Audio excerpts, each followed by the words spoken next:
রমজানের শুরু থেকেই বদলে গেছে চট্টগ্রামের খলিফাপট্টির দৃশ্যপট। নাওয়া খাওয়া ভুলে দর্জিদের ব্যস্ততা এখন তুঙ্গে, কারো যেন দম ফেলারও ফুরসত নেই। কেনাকাটা ধুম পড়ার আগেই পাইকারি বাজারে চাহিদা মেটাতে দিনরাত এক করে কাজ করছেন এখানকার কারিগররা। পায়েল ঘোষের তোলা ছবিতে রুকনউদ্দিনের রিপোর্ট। সেলাই মেশিনের এই ছন্দময় শব্দই চট্টগ্রামের খলিফাপট্টির চিরচেনা সুর। ঈদের বাজারের বড় একটি অংশ দখল করে থাকে এখানকার তৈরি পোশাক। দেশি বিদেশি বিভিন্ন বাহারি ডিজাইনের থ্রি-পিস, লেহেঙ্গা, স্কার্ট ও প্যান্ট তৈরি হয় এখানে।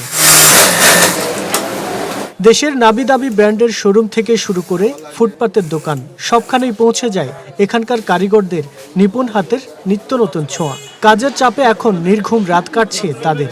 আমাদের মাঝখানেও প্রচুর মাল লাগে, তখন আমাদের খাওয়া দাওয়ার খুব হয়, তখন আমাদের এখানে খানা চলে আসে। সকাল 12টা থেকে শুরু করি, ইফতারের সময়টা একটু রেস্ট নিই, রাত 4টা পর্যন্ত কাজ হয় আর কি। সন্ধ্যার মধ্যে 1 ঘন্টা ডিউটি রেস্ট টাইম, তারপর 4টা দিন ধরেন সেরি পর্যন্ত কাজ করি। কেবল কারিগর নন, ব্যস্ততা বেড়েছে মালিকদেরও। সুতা, বোতাম আর কাপড়ের যোগান ঠিক রাখতে হিমশিম খাচ্ছেন তারা। ঠিক সময়ে ক্রেতাদের হাতে পোশাক পৌঁছে দেওয়াই লক্ষ্য তাদের।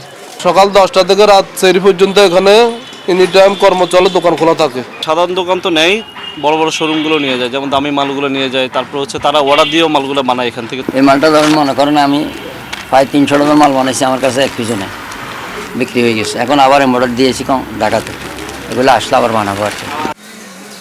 আশপাশের জেলা উপজেলা থেকে পাইকাররা ভিড় করছেন এখানে। দাম সাশ্রয়ী আর মানে টেকসই হওয়ায় খলিফাপট্টির পোশাকের বেশ কদর রয়েছে তাদের কাছে।